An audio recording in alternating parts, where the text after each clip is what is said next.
Which is our cup of tea అనే clarity ఎంత తొందరగా వస్తే వాళ్ళు అంత తొందరగా లైఫ్ లో సక్సెస్ అవ్వగలుగుతారు. అది ఏ రకమైన స్కిల్ అయినా సరే దాన్ని పేరెంట్స్ ఎంకరేజ్ చేయాలి అనేది మోర్ ఇంపార్టెంట్. సో అన్నిటికన్నా ఫస్ట్ ఇంకొకటి సార్ నేను అనుకున్నది, ఇప్పుడు నేను ప్రతిసారి మళ్ళీ I'm coming to your example. మీరు ఎప్పుడైతే 10th ఫెయిల్ అయ్యారో, సో ఓకే మ్యాథ్స్ ఫెయిల్ అయ్యాను, ఓకే ట్యూషన్ నేను వెళ్ళలేదు, సార్ లేరు, టీచర్స్ లేరు, సో ఇవన్నీ అంటే దానికి కారణాలు ఏంటి అన్న క్లారిటీ మీకుంది.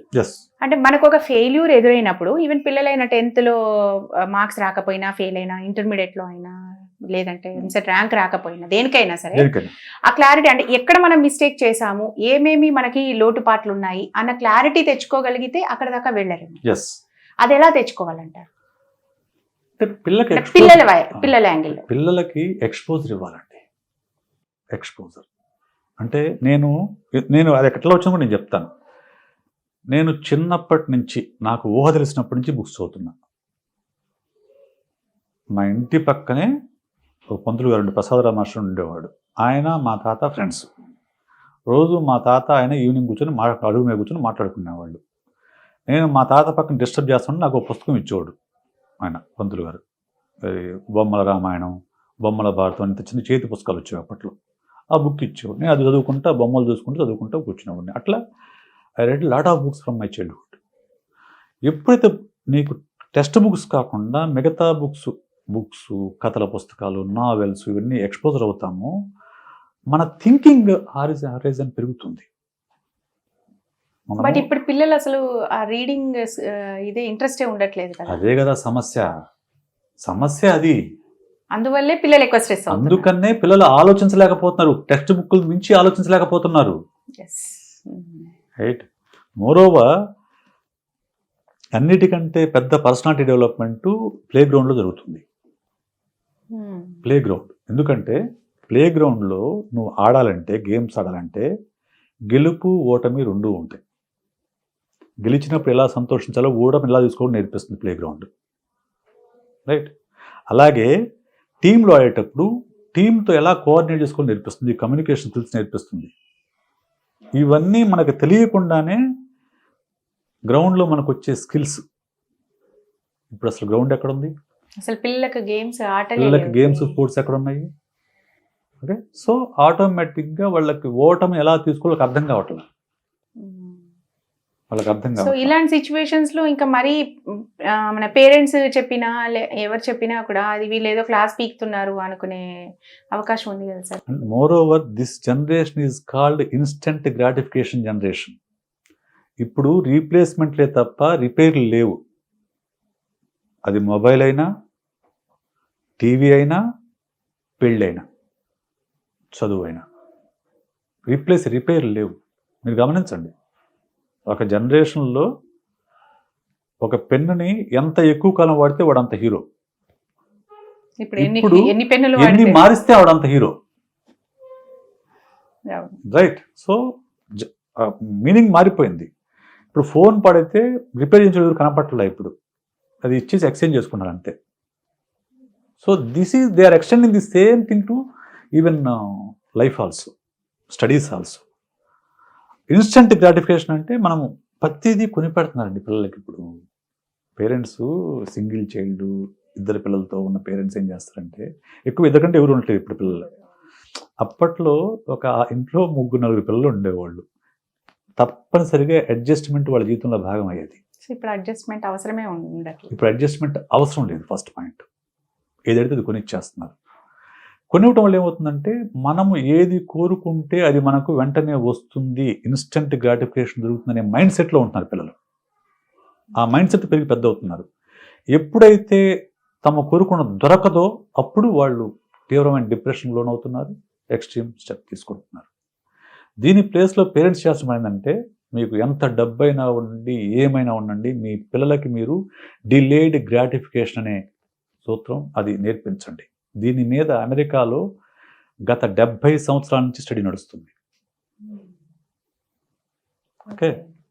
దాన్ని అడ్జస్ట్మెంట్స్ అనేది నేర్పించాలి కంపల్సరీ. డిలేడ్ గ్రాటిఫికేషన్ అంటే ఏదైనా ఒకదాని కోసం వేచి చూడటం నేర్పించాలి, వెయిట్ చేయటం. సక్సెస్ అయినా ఇన్స్టెంట్ గా ఏది రాదు. ఇన్స్టెంట్గా ఏది రాదు. దానికోసం మనం వెయిట్ చేయాలి. ఆ వెయిట్ చేసి ఓపిక పిల్లలకు నేర్పించాలి. అది ఎట్లా వస్తుంది? ఏదైనా పిల్లలు అడిగినప్పుడు వెంటనే డబ్బులు ఉండొచ్చు మీ దగ్గర, వెంటనే కొనివ్వద్దు. Let them wait for 1 hour, 1 day or 1 week or even 1 month. నాన్న ఇప్పుడు కుదరదులే, నెక్స్ట్ వీక్ కొనిస్తా. నాన్న ఇప్పుడు కాదులే, నెక్స్ట్ మంత్ కొందాం. అప్పుడు పిల్లలకు ఆటోమేటిక్గా ఓకే, మనం ఒక వారం వెయిట్ చేస్తే మనకు కోరుకున్నది వస్తుంది అనేది అది అలవాటు అవుతుంది. రైట్, అలవాటు అయితే రేపు ఒకవేళ ఒక ఫెయిల్యూర్ వచ్చినా కానీ వాళ్ళు నో ప్రాబ్లం, మనం వెయిట్ చేయాలి అని అలవాటు అవుతుంది. అది పేరెంట్స్ చేయాల్సిన పని, అది పేరెంటింగ్లో భాగంగా చేయాల్సిన పని. రెండోది ముఖ్యమైనది నేను అబ్జర్వ్ చేసింది, many of the parents don't know the difference between need and want. ఏది అవసరం, ఏది కోరిక. రైట్, ఈ డిఫరెన్స్ పేరెంట్స్ తెలియదు. పేరెంట్స్ తెలియదు. ఓకే, సింపుల్ చెప్తా. శారీ అవసరం, ఓకే. 1,25,000 శారీ వాంట్. సార్ మీరు పిల్లల గురించి మాట్లాడుతుంటే శారీస్ గురించి వెళ్ళిపోయారు. అంటే అందరికి అర్థమవుతుందని. ఇంకోటి, ఇల్లు అవసరం, ఇల్లు అందరికీ ఇల్లు అవసరం. కానీ 2 కోట్ల రూపాయలు అప్పు చేసి విల్లా కొనుక్కోవడం వాంట్. ఎప్పుడైతే ఈ డిఫరెన్స్ చెప్పిన పేరెంట్స్ బిహేవియర్లో ఈ వాంట్ వైపు ఎక్కువ మొగ్గు చూపుతుంటారో, చాలామంది ఆ వాంట్స్ కోసమే క్రెడిట్ కార్డులు పెట్టి, ఫోన్ అవసరం, లక్షన్నర పెట్టి ఐఫోన్ అనేది వాంట్. అసలు చాలామంది ఐఫోన్లో ఏ ఫీచర్స్ ఉన్నాయో కూడా తెలియదు. అవును, వాడేస్తుంటారు. జస్ట్ అది ఉండాలి మన దగ్గర, అంతే అంతే. సో ఈ డిఫరెన్స్ పేరెంట్స్ తెలియకున్నప్పుడు పిల్లలు కూడా ఆటోమేటిక్గా అదే ట్రాప్లో పడిపోతారు. దానివల్ల ఏమవుతుందంటే ఒత్తిడి పెరుగుతుంది. తమకు నచ్చ దొరికినప్పుడు ఖచ్చితంగా వాళ్ళు డిసప్పాయింట్ అవుతారు సీరియస్గా. అందువల్ల ఇలాంటి ఇంత దుర్ఘటనల దాకా వెళ్ళిపోతాయి.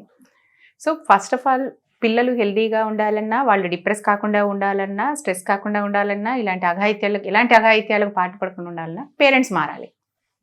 నేను ఈ మాట చెప్పినందుకు నన్ను చాలామంది కోప్పడ్డారు, ద్వేషించారు, నా మీద ట్రోల్ చేశారు. నేనైతే ఎప్పుడు ఒకటి చెప్తా. నేను ఎందుకు గట్టిగా చెప్తున్నానంటే, పిల్లలు మనం మాట్లాడుకుంటే పిల్లలు 15, 16, 17 సంవత్సరాల పిల్లలు అండి. నీకు 35, 40 సంవత్సరాలు ఉన్నాయి. నీకు లేని మెచ్యూరిటీ వాడికి ఎక్కడి నుంచి వస్తుంది? ఇన్నేళ్ళు వచ్చాయి, నువ్వే మెచ్యూరిటీ ఆలోచించలేకపోతున్నావు. పేరెంట్సే ఇన్స్టెంట్ గ్రాటిఫికేషన్ ప్రవాహంలో కొట్టుకుపోతున్నప్పుడు పిల్లలకి ఎలా తెలుస్తుంది? వాళ్ళకి ఎవరు చెప్తారు? మిమ్మల్ని చూసే కదా వాళ్ళు నేర్చుకునేది. మీరే డబ్బులు లేకపోయినా అప్పులు చేసి ఫోన్లు లేకుంటే ల్యాప్టాప్లు, టీవీలు, శారీలు కొనుక్కుంటున్నప్పుడు పిల్లలకి ఎందుకు అసలు డబ్బు మీద విలువ ఎట్లా తెలుస్తుంది కదా? ఇవన్నీ అందువల్ల నేను పేరెంట్స్ని మారమని చెప్తున్నా. That is the reason. ముందు మీరు మీ పేరెంటింగ్ని అర్థం చేసుకోండి, అందులో మార్పులు చేసుకోండి, మీరు రోల్ మోడల్గా నిలవండి. అప్పుడు మీ పిల్లలు మిమ్మల్ని చూసి అనుసరిస్తారు, వాళ్ళు కూడా సక్సెస్ సాధిస్తారు.